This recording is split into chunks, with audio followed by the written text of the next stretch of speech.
Stop whatever you are doing right now and listen to me very carefully, because what happened over the past 48 hours in the gold market and in the world is unlike anything we have witnessed in our lifetimes.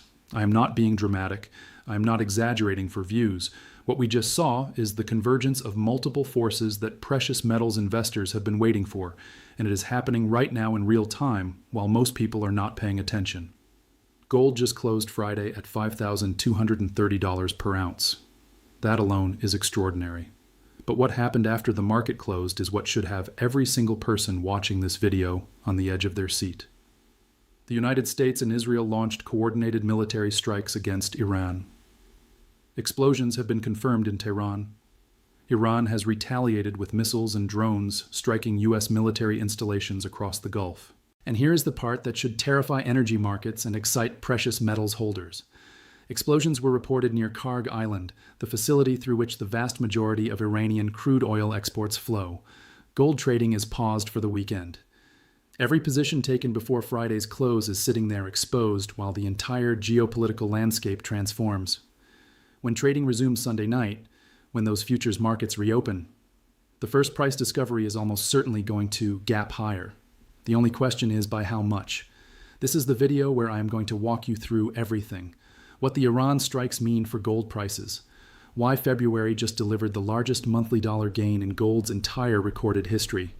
Why Goldman Sachs just raised their 2026 gold target. Why serious analysts are now discussing $8,000 gold, and some are even talking about $12,000 to $15,000. What silver could do if gold goes parabolic, and why the dollar collapse and falling real yields are creating the perfect storm for precious metals.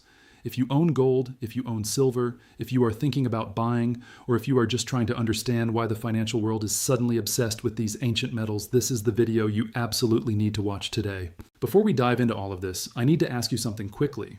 If you are watching this channel regularly and finding value in these breakdowns, take 1 second and subscribe. I look at the analytics, and a huge percentage of you watching are not subscribed yet. And I understand you can watch without subscribing, but that subscription genuinely helps this channel grow and reach more people who need to understand what is really happening. We are building something important here, and every single subscription matters. Also, and this is crucial, make sure you join our WhatsApp community. The link is right there in the description below. That is where we share real-time updates, breaking news, and have actual conversations about market moves as they happen. When gold gaps up $100 on Sunday night, you want to be in that community getting the analysis in real time. And follow us on Twitter or X, whatever you want to call it. The link is also in the description. When things are moving fast and I cannot get a full video out, that is where I post quick takes and breaking analysis. All right, let me walk you through what just happened, because this is absolutely historic and the implications are massive. On Saturday, just hours after markets closed for the weekend, the United States and Israel launched joint military strikes against Iranian targets. This is not a drill. This is not a simulation. This is not a headline designed to scare you. Explosions were confirmed in Tehran, the capital of Iran. The Iranian government has already retaliated with missile and drone attacks, striking a U.S. Fifth Fleet service center in Bahrain. Qatar intercepted incoming projectiles. And most critically for global energy markets, explosions were reported near Karg Island. If you do not know what Karg Island is, let me explain why it matters. Karg Island is the facility through which approximately 90% of Iranian crude oil exports flow. If that facility is damaged, if that supply is disrupted, you are looking at an energy shock that ripples through the entire global economy. Now here is where this connects to gold.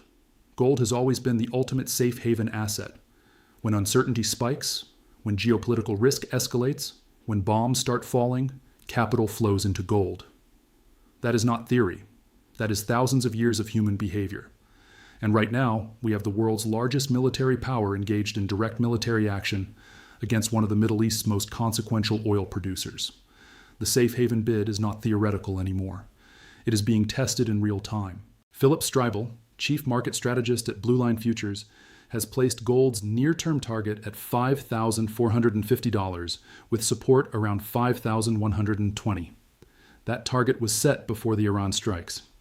Now that we have active military conflict with missiles hitting U.S. bases and explosions near critical oil infrastructure, that target could prove conservative.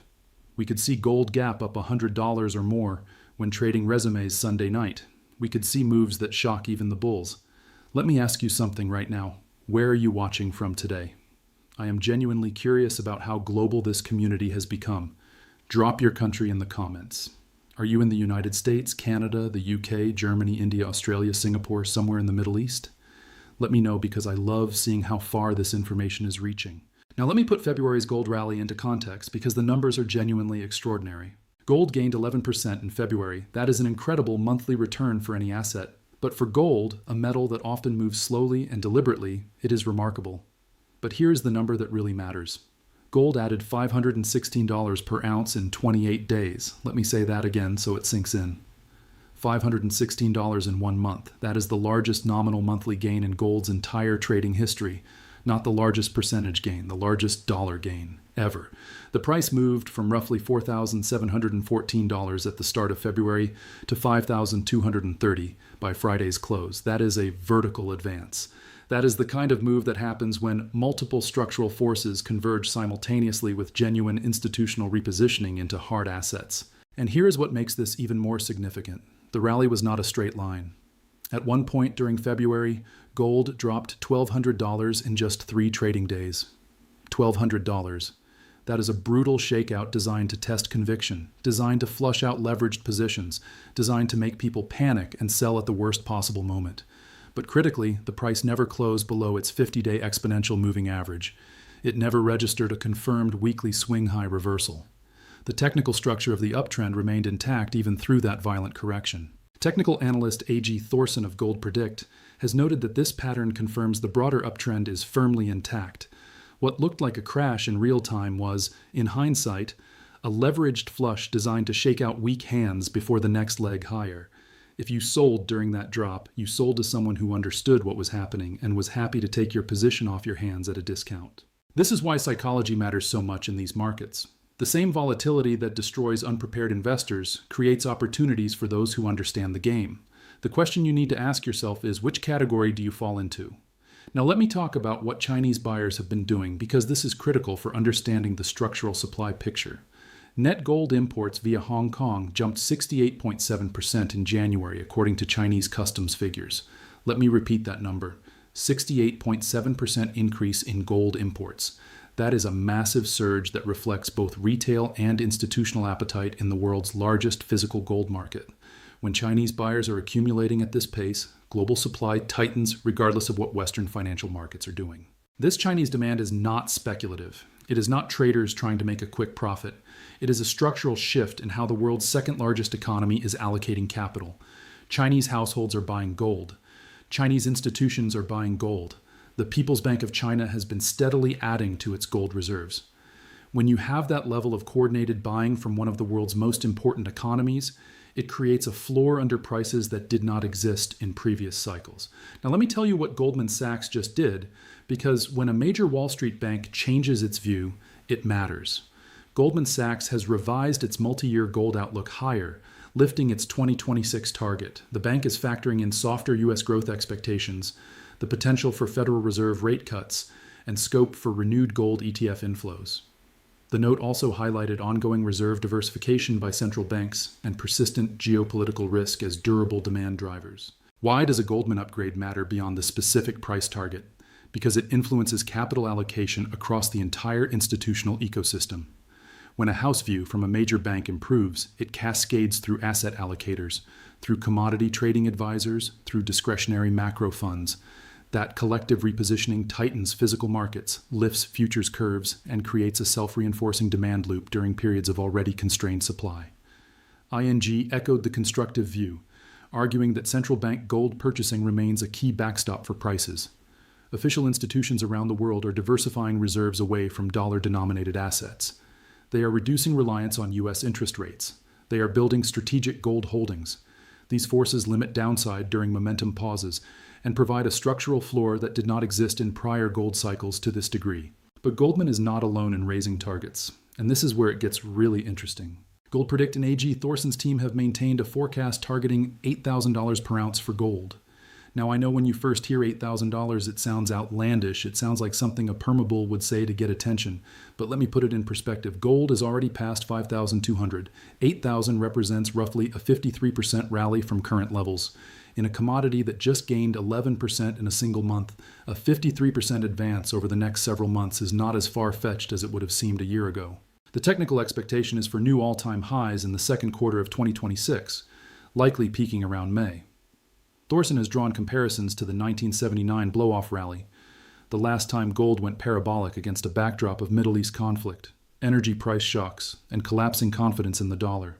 If U.S. Iran tensions escalate further from here, which as of Saturday evening appears to be the base case, the $8,000 target may prove conservative.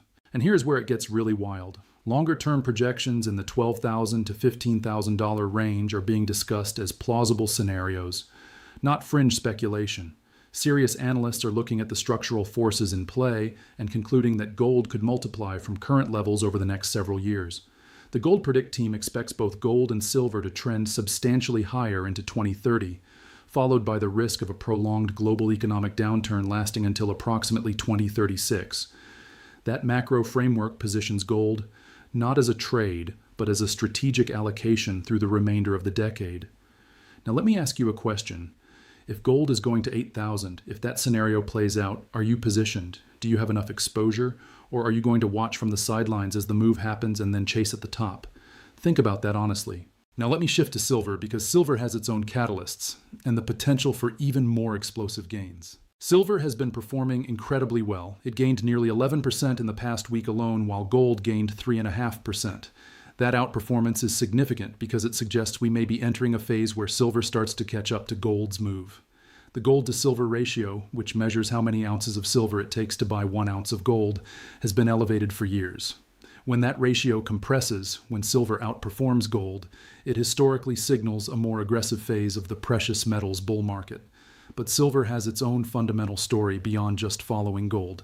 Persistent disruptions in Mexico, the world's largest silver-producing nation, are straining the supply chain and making it harder for exchanges like COMEX to rebuild depleted inventories.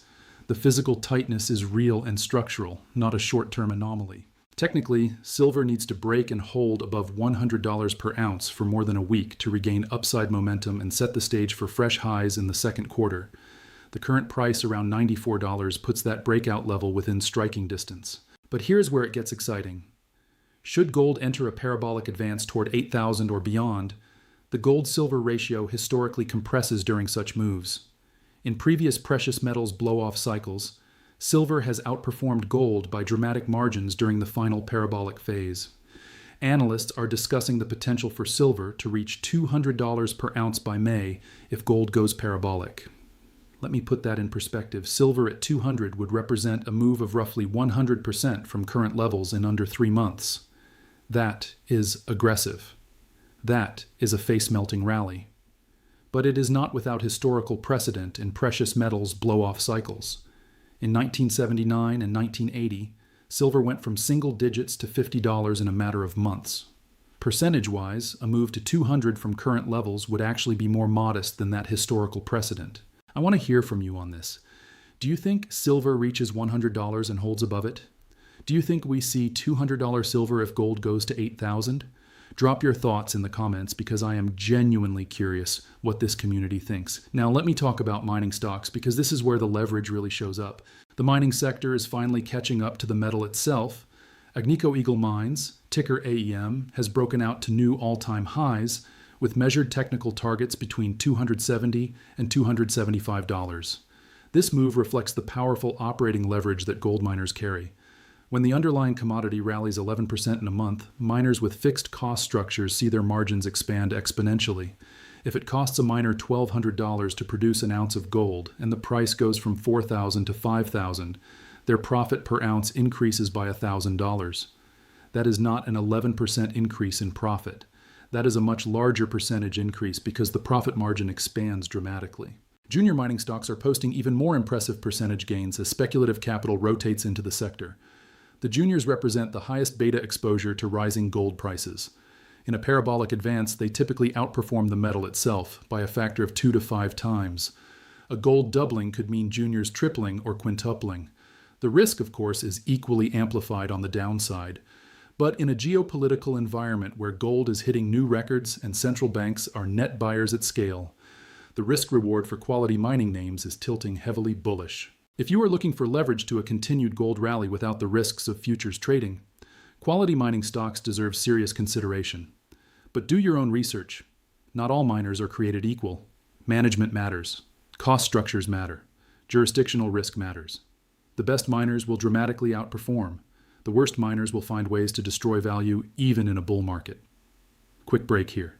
If you are finding this valuable, make sure you subscribe and hit that notification bell and join our WhatsApp community, link in the description. That is where we go deeper on specific opportunities and discuss moves in real time. Now let me talk about the equity market backdrop, because gold's rally is not happening in isolation. The S&P 500 has formed a rounded top pattern over the past 6 months. A breakdown below 6,500 would confirm a bearish technical formation that could lead to significant downside. The likelihood of a 10 to 20% pullback in equities into mid-year is increasing according to multiple technical analysts. And here is what is already happening. The KBW Nasdaq Bank Index dropped 4.9% on Friday alone. That is the worst session for bank stocks since April. Goldman Sachs fell 7.5%. American Express cratered 7.9%.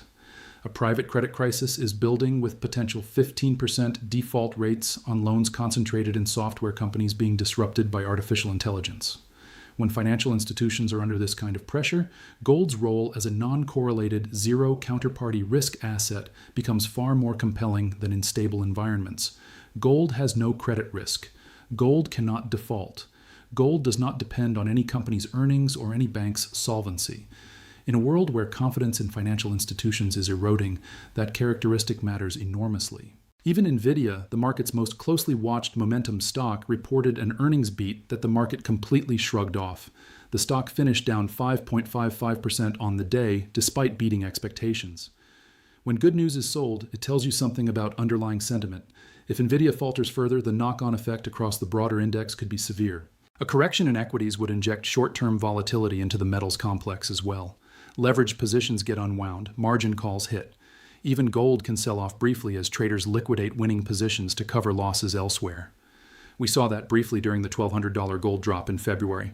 But the medium-term effect of an equity correction is unambiguously positive for gold. Capital-fleeing risk assets need somewhere to go. And with treasury yields already falling, the destination is bullion. Now let me talk about the dollar, because the dollar's decline is fueling gold's advance from multiple directions. The trade-weighted U.S. dollar index has fallen 7.2% year over year on the broad measure and 9.3% against major currencies. Both readings hit new 12-month lows. UBS forecasts the euro climbing to $1.22 by end of the first quarter and sees structural downside risks to the greenback continuing. A weakening dollar supports gold mechanically. Gold is priced in dollars, so when the dollar falls, gold becomes cheaper for non-dollar buyers around the world. That expands the global demand pool. A Chinese buyer, an Indian buyer, a European buyer all see gold become more affordable in their local currency when the dollar weakens. That increases their purchasing power and their willingness to accumulate. But the dollar decline also matters psychologically. When the world's reserve currency loses 7 to 9% of its purchasing power in a single year, confidence in fiat money erodes. People start to question whether holding cash is a smart strategy. Central banks accelerate reserve diversification. Sovereign wealth funds reallocate toward hard assets. Retail savers in emerging markets, watching their local currencies depreciate, increase physical purchases. The dollar's weakness is not just a tailwind for gold, it is a fundamental driver of the entire secular bull market. And with U.S. fiscal deficits expanding, with the Federal Reserve likely to cut rates, with geopolitical tensions pushing countries to de-dollarize, that dollar weakness appears structural rather than cyclical. Now let me connect all of this to real yields, because this is one of the most important drivers of gold prices that most retail investors do not understand. The 10-year Treasury yield dropped to 3.961% on Friday, the lowest since October, despite the Labor Department reporting hotter than expected wholesale inflation. Bonds rallied because growth fears are dominating inflation fears. The market is pricing in Federal Reserve rate cuts with increasing conviction. The probability of a June cut sits at approximately 42%. Gold's relationship with real yields is one of the most reliable dynamics in macro markets. When real yields fall, the opportunity cost of holding gold decreases. Real yields equal nominal yields minus inflation expectations. When you are earning 4% on a treasury but inflation is running at 4%, your real return is zero. Why lock up your money in bonds earning nothing real when you could own gold, which has no counterparty risk and tends to appreciate during periods of monetary instability?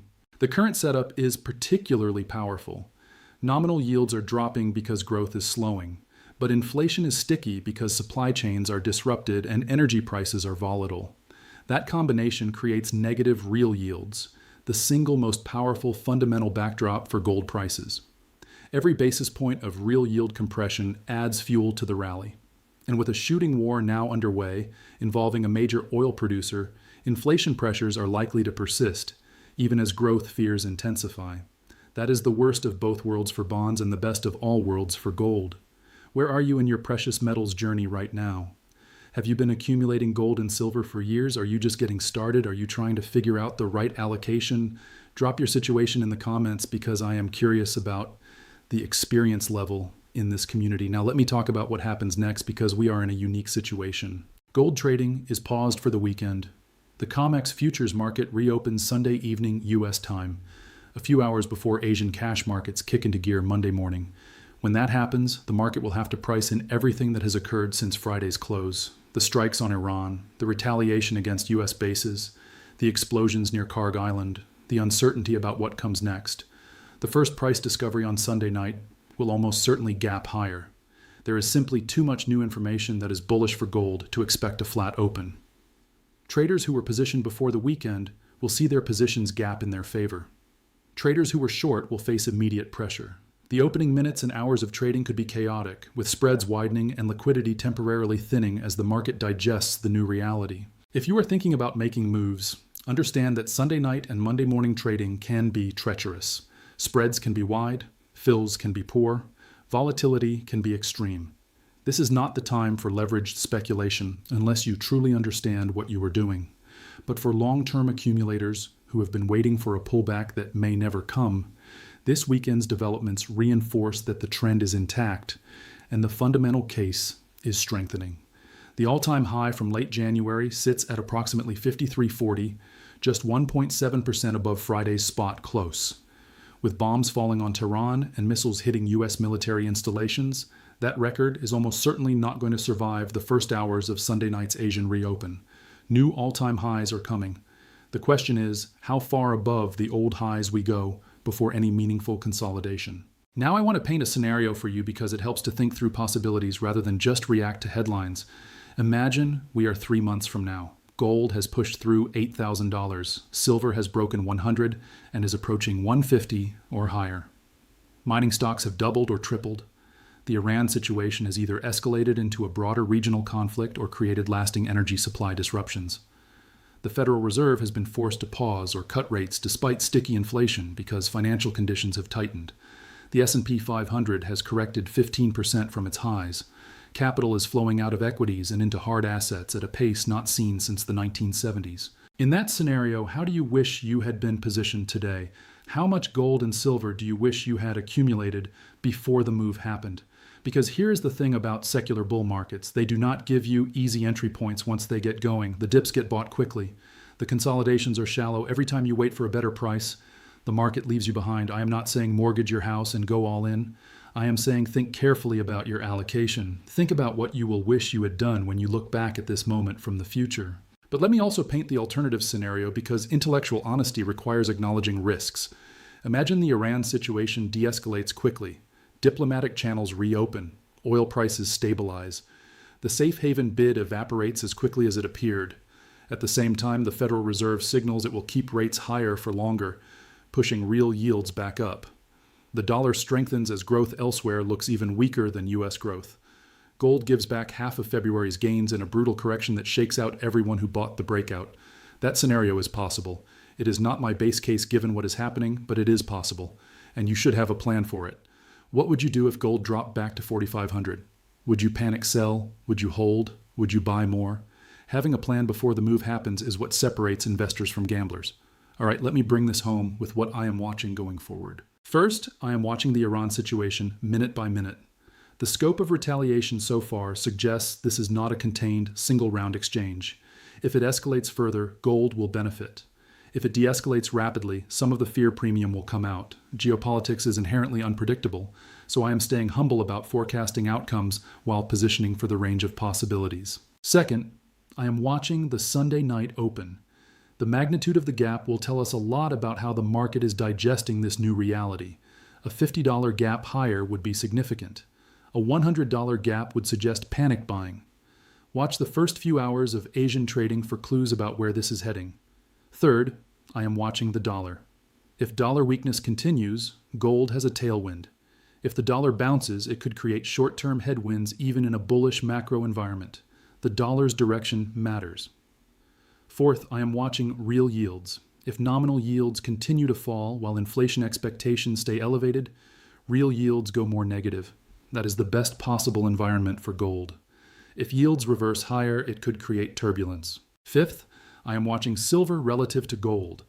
If the gold-silver ratio continues to compress, it signals we are in the aggressive phase of the bull market. If silver starts lagging again, it might suggest more cautious positioning is warranted. Sixth, I am watching mining stock performance. Miners should outperform the metal in a healthy bull market. If miners start lagging dramatically, it could be a warning sign about sustainability. Right now, miners are confirming the move by breaking to new highs. I want to hear from you before we wrap up. Do you think gold hits 8,000 this cycle? Do you think we see new all-time highs this week when markets reopen? Are you positioned for what is coming? Drop your thoughts in the comments. I read every single one, and I love seeing the perspectives from around the world. If you have a success story in precious metals, share it below. If you bought gold years ago and held through the volatility, tell us about your journey. If you made a smart move recently that paid off, share what gave you the conviction. Success stories help motivate others who are still building their positions. Make sure you join our WhatsApp community. The link is in the description. That is where we discuss these moves in real time when they happen. When gold gaps up Sunday night, you want to be in that conversation, getting the analysis as it unfolds. Follow us on Twitter or X, also in the description. That is where I post quick updates when news breaks and I cannot get a full video out. And subscribe to this channel if you have not already. Hit the notification bell so you do not miss the next video. This is going to be a wild week in markets, and you want to be informed going into it. We are living through history right now. Gold just posted its largest monthly dollar gain ever. Bombs are falling on Tehran. The world's largest military power is engaged in direct conflict with a major oil producer. Central banks are accumulating gold at record pace. The dollar is weakening. Real yields are falling. Every structural force that precious metals bulls have cited for years is converging simultaneously. This is the moment gold was built for. The question is whether you are positioned to benefit or whether you will watch from the sidelines as the move happens without you. Stay informed, stay rational, stay positioned. I will see you in the next one.